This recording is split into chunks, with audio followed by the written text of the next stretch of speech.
मैं आमंत्रित करना चाहूंगी श्री नमन श्रीधर साइबर पीस फाउंडेशन से कि वो अपना सत्र को कंटिन्यू करें। और मैं आपको हर एक चीज आराम से बिल्कुल साधारण शब्दों में बताऊंगा। आप सभी के पास में फोन है, अभी हैंड रेज कीजिएगा फोन अगर आप लोग के पास है तो। ठीक है, आप लोग के पास फोन है।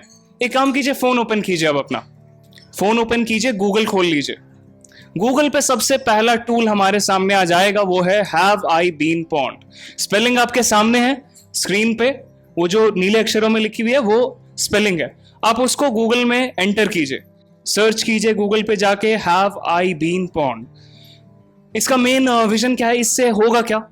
हम लोगों ने बात की थी ना कि मेल एड्रेस हम लोग दे देंगे, फोन नंबर नहीं देंगे। फोन बहुत ज्यादा निजी जानकारी नहीं शेयर कर पाएंगे, मगर अब हम लोग यहाँ पे देखेंगे कि अगर हम लोग मेल शेयर कर देते तो किस तरह से उसके वजह से हमारी फोन नंबर भी सामने आ जाती है।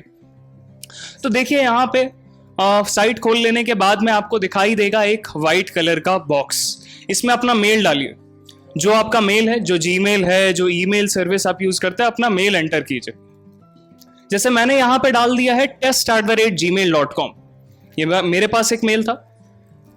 जैसे ही मैं स्क्रॉल करता हूं, जैसे ही नीचे जाता हूं, मुझे देखने को मिलता है इसमें 500 के आसपास ब्रीच है, यानी इसका डेटा लीक हुआ है, लोगों के सामने इसकी निजी जानकारी मौजूद है।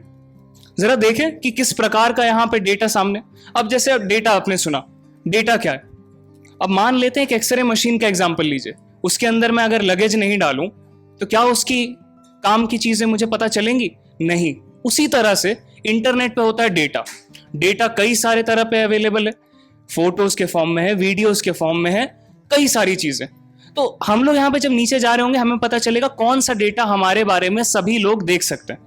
अब जैसे मेरे सामने सबसे पहले एक डेटा आ गया जहां मुझे पता चला कि इस यूजर, इस आदमी ने कहीं पे अपने आप को जाकर के रजिस्टर किया, कोई वेब पे जाकर के अपने आप को लॉग इन कर लिया, अकाउंट बना लिया। इस बार गलती इसकी नहीं थी, इस बार गलती थी शायद उस ऐप की, उस वेबसाइट की। जाने के बाद में पता चलता है कि अच्छा, वो कभी साइट ब्रीच हुई, यानी उसके ऊपर अटैक हुआ, किसी ने हमला करने की कोशिश की। क्या मौजूद मेरे सामने डिटेल है? मुझे पता चल गया कि उसका मेल क्या है, उसका पासवर्ड क्या है, यानी मेल के साथ में पासवर्ड भी मेरे सामने आ गया। अब क्या होगा इससे, क्यों जरूरी है ये? अब क्योंकि मैं अपना मेल एड्रेस बना करके सोशल मीडिया पे हूं, इंस्टाग्राम पे हूं, फेसबुक पे हूं, पोस्ट डालता हूं, कल को कोई साइबर क्रिमिनल इन्हीं चीजों के ऊपर पे आ जाएगा, मेरे अकाउंट और उसके पासवर्ड तो उनके सामने है ही, लॉग इन करेगा, पोस्ट करना स्टार्ट कर देगा कुछ गलत चीजें, और जब क्रिमिनल चीजों को पता करने की कोशिश की जाएगी, हम सामने आ जाएंगे। ये इसलिए इंपॉर्टेंट है। अब देखिए, मैं नीचे जाते जाऊंगा, मेरे सामने कई सारी चीजें, कई जानकारी इसके बारे में आती है।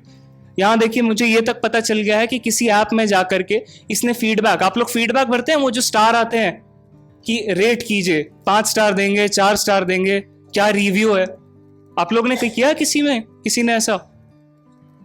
आप लोग एक फीडबैक भरते होंगे, उसमें देखिएगा कि स्टार आते हैं, उसके रिव्यू तक मेरे सामने कि क्या उसने दिया था रिव्यू के तरफ पे, मेल एड्रेस है उसका, ये भी पता चल जा रहा है कि वो काम क्या करता है। देखिए ध्यान से, मैं थोड़ा जूम करता हूं, जॉब टाइटल, यानी कि उसकी जो पद है जहां वो काम कर रहे हैं वो भी मेरे सामने है, फोन नंबर भी है, नेम भी है, उसके फिजिकल एड्रेस, घर का एड्रेस मेरे सामने है। अब क्या मैं क्या कर सकता हूं? अगर साइबर क्रिमिनल रहूं, मैं क्या करूंगा? मेरे पास में घर का एड्रेस है, इंस्टाग्राम पे काफी पोस्ट करते होंगे आप लोग, कह दिया कि मैं 1 हफ्ते के लिए बाहर हूं घर से, मेरे पास घर की एड्रेस है, जाऊंगा घर पे, ताले को ब्रेक करूंगा, तोड़ूंगा और चोरी करके निकल चलूंगा। पता चलता है डेटा मेरा यहां से लीक हुआ था, मेरे घर की इंफॉर्मेशन यहां से पता चली। तो ये चीजें हैं हमारे सामने। अब बात करें कि जानकारी है कि अच्छा ठीक है, मेरा मेल है, मेरा पासवर्ड है, मगर कैसे मैं मान लूं सच्चा है या नहीं? यहां तो नहीं दिखा रहा है मेल पासवर्ड। तो हम लोग अगले वेबसाइट के ऊपर जाएंगे। आप खोलिए अपने फोन, वापस से गूगल को खोल लीजिए, सर्च कीजिए Intel base, INTELBASE, Google open कीजिए, साइट खोलिए ये वाली इंटेल बेस। हम लोगों ने वो test@gmail.com लिया था ना पहले वाले में, एग्जाम्पल में, वही सेम मेल एड्रेस ले रहा हूं वापस से। मेल एड्रेस बस डाला, मुझे पता चल गया कि ये जो मेल है, इस अकाउंट को बनाया गया था 2005 में। आखिरी बार ये अकाउंट कब देखा गया? 2026 में 2 मार्च को, एग्जैक्ट डेट पता है मुझे कि आपने कब उस अकाउंट को आखिरी बार यूज किया। थोड़ा नीचे चलते हैं, मेरे सामने दिखाई दे रहे हैं नेम्स, नाम। इस अकाउंट से कितने सारे नाम जुड़े हैं, यानी जरूरी नहीं कि मैं ही एक अकाउंट को ऑपरेट करने वाला हूं, मैं ही चलाने वाला हूं, कई सारे और भी लोग चला सकते हैं। अच्छा ठीक है, नाम तो मेरे सामने आ गए। प्रोफाइल पिक्चर, आपने सुना है ना एआई के बारे में भी सर लोग बात कर रहे थे थोड़ी देर पहले, डीप फेक बन जाती है। किस तरह से इमेज को ले लेंगे, फोटो ले लेंगे, गलत तरीकों में चेंज कर देंगे।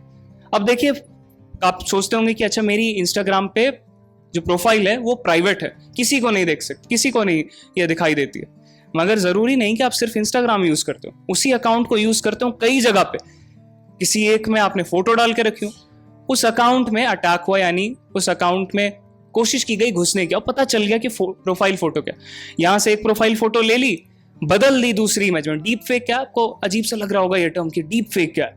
डीप फेक ऐसी कोई सी भी फोटो है जो कि असली में तो एग्जिस्ट नहीं करती थी, मगर उसे एआई और कंप्यूटर के जरिए चेंज कर दिया गया हो, बदल दिया गया हो। शायद आप कुछ और कर रहे हो, उसमें ऐसा दिखाए कि आपने कुछ गलत किया, आपकी फोटो दिखा दी कहीं और पे, किसी और सिचुएशन, किसी और तरीके से। तो ये डीप फेक होता है।